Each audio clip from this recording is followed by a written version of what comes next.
le vampire le plus connu de Transylvanie. En fait, il s'agit de l'adaptation de Dracula. Dracula, ici même, on a une adaptation de Nosferatu en 2000, en 1922. Rendez-vous compte quand même qu'il s'agit d'un film qui a eu un siècle. Donc on a dû attendre jusqu'à 2024 pour avoir l'adaptation de Nosferatu. Pourquoi? Parce que tout simplement, il a fallu attendre 100 ans pour qu'on puisse avoir les droits et la projection du film.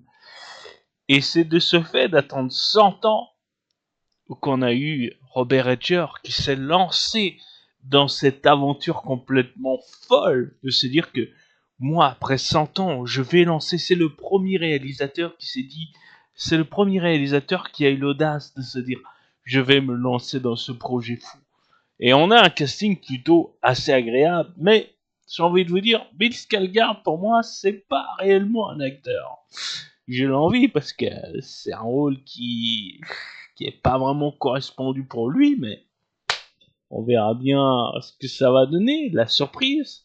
En tous les cas, Lily Deadrose, de ce qu'on a entendu jusqu'à maintenant, des avant-premières qu'il y a eu, c'est qu'elle crève l'écran. C'est une actrice qui est phénoménale, qui sait jouer la tension, qui sait jouer l'émotion, qui a vraiment ce brin, et elle doit dire merci à Johnny Depp parce que c'est vraiment lui qui lui a fourni toutes les clés d'un film à haut budget, à haut succès et qui peut correspondre au film AAA. Alors, merci Johnny Depp, déjà,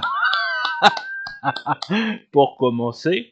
Et ensuite, on va se dire, parfait. Parfait, pourquoi? Parce que c'est une actrice qui, malgré tout, bon, on peut se dire que, bon, elle est un petit peu, comment on dit, excusez-moi, je perds mes mots. Bref, vous avez compris, elle fait partie de la génération Johnny Depp, donc forcément, elle est mise en avant, et peu importe si elle est bonne ou mauvaise, même si elle est moyen, bon, elle va quand même réussir à entrer dans des castings à un gros budget. Et c'est ce qui se passe avec Nosferatu. Est-ce qu'elle a fait ses preuves d'antan? Est-ce qu'elle a fait ses preuves dans d'autres séries? Est-ce qu'elle a fait ses preuves dans d'autres films? Je sais pas trop, je m'intéresse pas à cette actrice. Mais en tous les cas, dans ce projet-là, je vais m'y intéresser. Et vous y allez vous intéresser.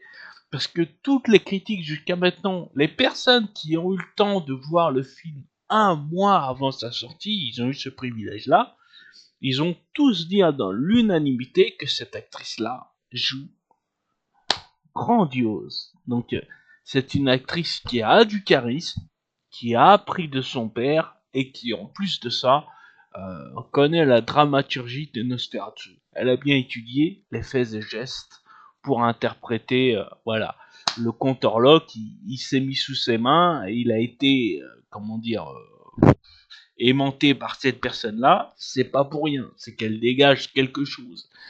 Donc le film, apparemment tout le script, tout le scénario a été leaké, donc vous pouvez le voir sur internet, mais je vous le conseille pas si vous voulez garder la surprise de A à Z, c'est-à-dire vraiment, si vous voulez conserver cette atmosphère secret jusqu'au bout, regardez-le juste en salle. Regardez-le une fois en salle, Crispy, le 25 décembre, voilà, en salle. Je pense que je vais le regarder plutôt en séance du soir, histoire de vraiment me mettre dans l'ambiance de Nosferatu. Et je pense que ça va jouer grandement, mais tous les retours jusqu'à maintenant sont excellents. Alors, qu'est-ce qu'on nous dit? On nous dit que le film est glauque, il est assez malsain, mais en même temps, il a vraiment la part horrifique et tous les détails de Robert Edger. Vous savez, c'est un scénariste qui va s'adapter et qui va vraiment prendre tous les détails dans sa moindre mesure. Alors, l'adaptation de 1922, il va vraiment l'interpréter. Le réalisateur, c'était Friedrich Eiffen Mersing, l'adaptation de Dracula. Donc, il va vraiment l'adapter.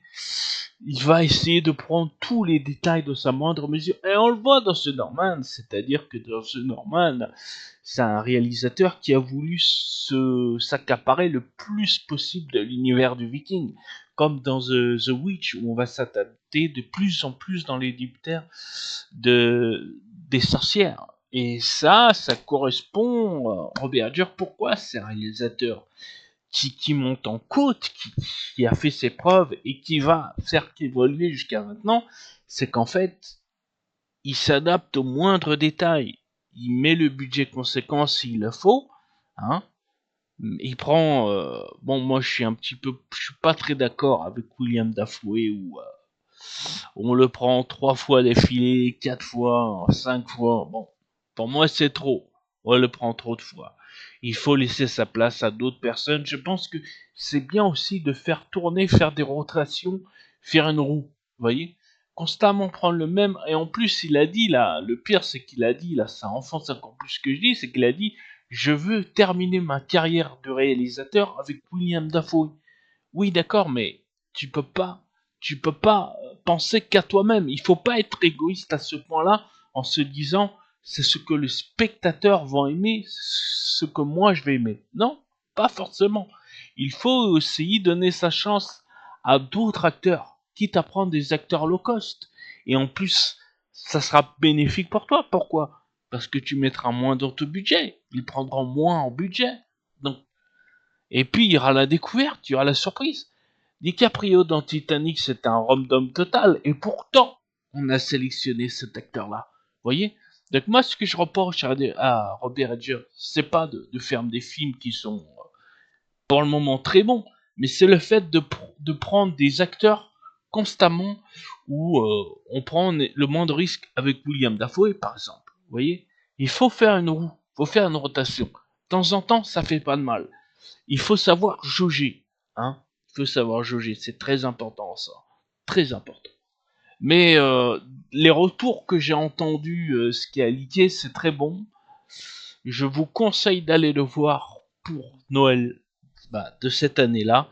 C'est un film et en plus qui dit apparemment, il aurait ses chances d'être nominé aux Oscars. Donc écoutez, j'ai envie de vous dire, c'est tout bon par rapport au casting, par rapport au réalisateur, par rapport à ce qu'on nous propose, l'univers, au détail, au lore. C'est vraiment un film qui veut s'adapter être le plus possible fidèle au film de 1922. Et par ça, j'ai envie de vous dire, il faut aller voir ce film pour soutenir ce type de projection, ce type de réalisateur. Et voilà, il en faut plus des comme ça. On veut pas des Ridley Scott qu'il nous faut des Gladiateurs 2 ou des Gladiateurs 3 prochainement, parce qu'apparemment le 2 a bien marché. On veut pas de ce genre de film. On veut des genres de films qui soient exclusifs, qui soient vraiment, qui portent leurs boules, vous voyez, qui portent leurs couilles et qui vont jusqu'au bout de leur projet.